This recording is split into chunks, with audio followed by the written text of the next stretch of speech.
السلام عليكم ورحمة الله وبركاته. عاملين ايه؟ يا رب تكونوا بخير. النهاردة يا جماعة كده هعمل كده فتة كوارع وبمبار بابلز، وهعمل لهم ورق عنب بالكوارع. كلام كبير قوي. تعالى بقى كده نشوف احنا هنعمل ايه مع بعض.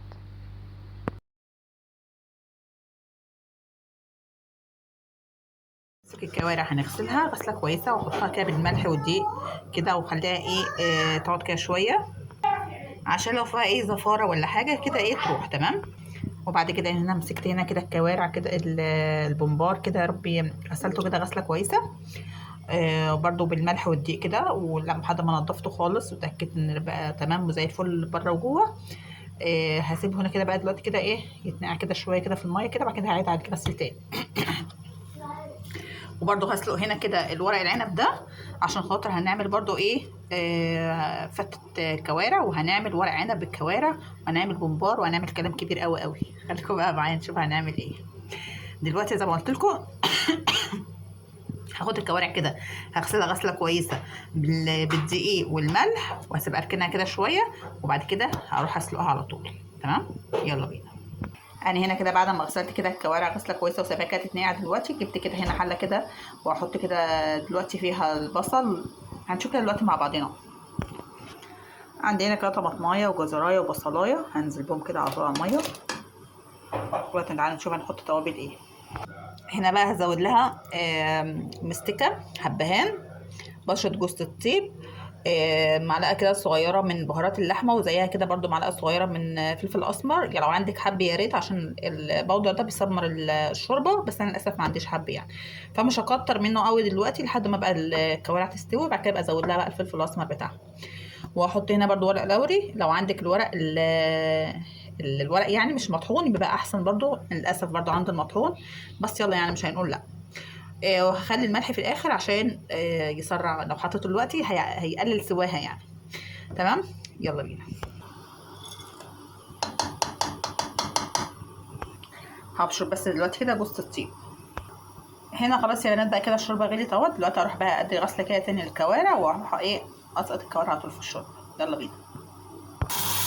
انا اهوت بغسلها اهوت، بصوا زي الفل ازاي.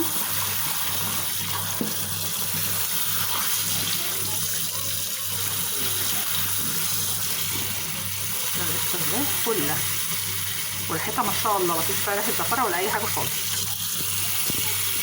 يلا.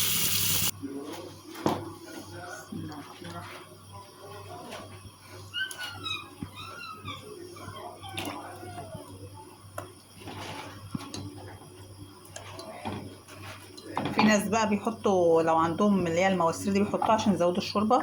جربتها انا قبل كده زودت عليها مواسير، كانت الشوربه بتاعتها حلوه قوي بصراحه، بس بقى المره دي مش عندي فمش مشكله. يلا هغطي عليها بقى واسيبها تستوي، واعمل بقى ايه عفوا. وهعمل اللهم صل على بس تسلم مفتاح. هعمل التسبيكه بتاعه المحشي للبمبار والورق العنب. يلا بصوا بقى يا جماعه كده خلاص الكوارع استوت اهيت. بصوا استوت اهي. دلوقتي هحط لها بقى الملح بتاعها. ودلوقتي بقى ايه، احنا هنا كده عملنا تسبيكه المحشي اهوت. دلوقتي هنحشي بقى الورق العنب، وهحشي لكم كده دلوقتي كده البمبار، وتعالوا نشوف بقى هنعمل بمبار بابلز ازاي. بس هخلص كده وارجع لكم دلوقتي. يلا بصوا يا جماعه كده الشوربه غليت اهي. بصوا بقى البمبار اول ما ينزل بصوا هياخد شكل الكوره ازاي اهو. لازم تكون الميه بتغلي، ما ينفعش تحطها والميه باردة.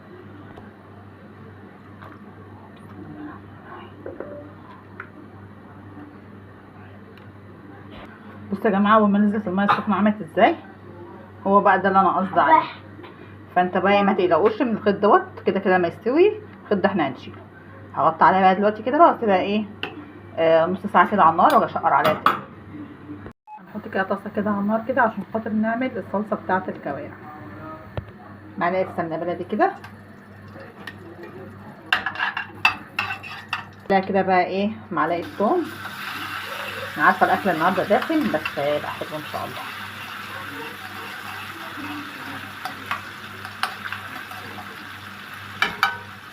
ثم كده تحمر هقوم نازله. هنزل كده بقى بالملح وشويه فلفل اسمر، معلقه كده كزبره صغيره، ونص معلقه شطه كده صغيره. ده بقى كده تقليبه حلوه كده. ودلوقتي اروح اعمل بقى ايه الدقه. نقلت انا كده هنا الصلصه على العين التانيه، هشتغل انا على العين دي. هنزل كده بقى بشويه زيت كده صغيرين كده، هنزل كده بمعلقه فول كده صغيره.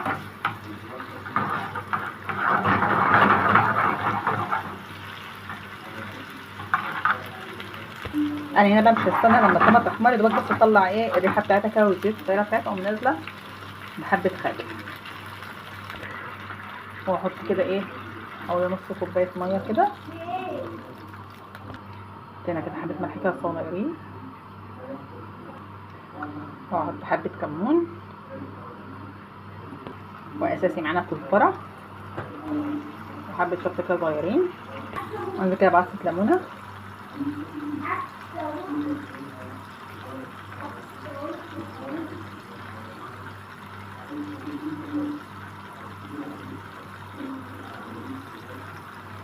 ومش هنخليها كتير على النار.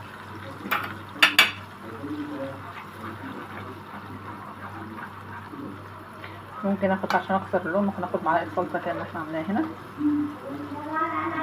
عشان تبقى لونها حلو. وبس كده خلاويص الدقه بتاعتنا جاهزه. دلوقتي بقى هروح اعمل رز ابيض عادي خالص عشان الفته، وهسوي ورق العنب عشان هنركبه على الكوارع. المره هنسويه، مش هعمل اللي هسوي الكوارع مع ورق العنب، انا عملته قبل كده، اللي حابب يعني يشوفه يبقى يخش يشوفه في القناه. المره بقى هعمله تركيب زي بتاع المطاعم. يلا انا هعمل كده الرز واسوي ورق العنب واخلي الكوارع وهو جاي. بصوا بقى يا بنانيتي، بصوا شوفوا البمبار، بصوا زلابيا مش بمبار، اللهم اننا صايمين. بصوا حاجه كده جميله. وهنا خلاص خلصت اهوت الكوارع. فين المعلقه؟ استنى اجيب لكم معلقه كده عشان خاطر ايه اوريها لكم كده بعد ايه، بعد ما قطعتها. استنى ما اتخلت. بصوا الشوربه بتاعتها رايقه وجميله ازاي ما شاء الله. بصوا تعالى بقى دلوقتي ايه هطفي كده بقى على الصلصه بتاعت الكوارع، ونقطع العيش عشان نعمل فته، وهنشوف هنعمل ايه بقى ايه في ورق العنب. يلا. طب هنا عشان نركب بقى الطاجن هنعمل ايه. اول حاجه جبنا هنا كده ايه فخاره كده حلوه، هنحط كده الاول كده ورق عنب مستوي. بس احنا عملنا هنا ايه اول سطر كده ورق العنب. جبنا هنا كده الكوارع، نحط كده معلقه صلصه اللي احنا عملناها،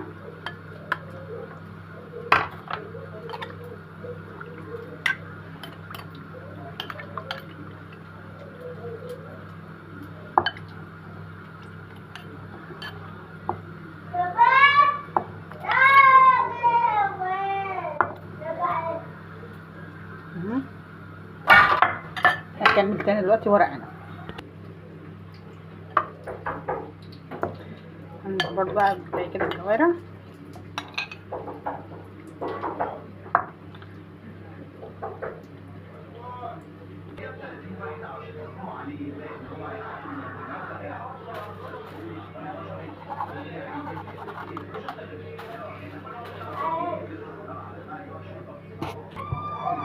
هدخله كده الفرن كده تشميعه واطلعه تاني بقى. مودي بقى لما بصوا يا جماعه بقى البمبار، بصوا بقى جميل ازاي تحفه، بس سخنه مولعه مش عارفه امسكها. بصوا ازاي بحالها ازاي، ولا مهريه ولا اي حاجه خالص.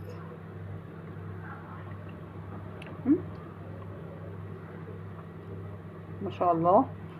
لا انا وشها بقى للي ياكل. يلا بقى نقفل طبق الفته. حاجه كده هننزل كده بايه العيش اللي احنا حمصناه كده في السمنه البلدي،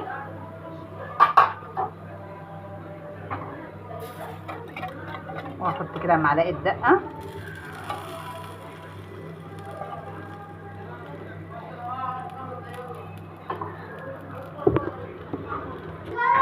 كده هنزل كده ايه بمعلقتين كده كبشتين كده كوارع عشان العيش يطرى. يعني كده هنزل كده بالرز، ممكن تكونوا شايفينه غامق شويه بس عشان انا عاملاه بشوربه الكوارع.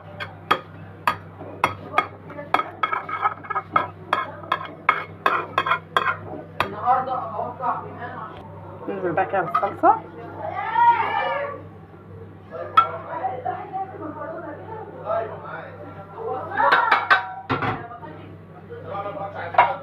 وهننزل برضو كده بسيكه دقه.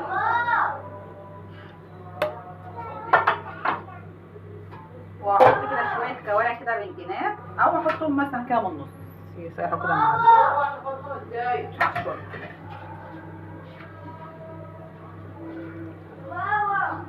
يا لهوي الواحد بينهار. هنا برضه ايه، وبكده خلاص تكون خلصنا اكلتنا اهيت.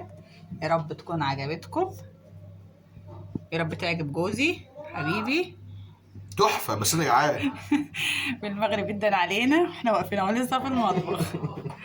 يلا اشوفكم على خير، كل سنه وانتم طيبين، وتفضلوا معانا رمضان كريم.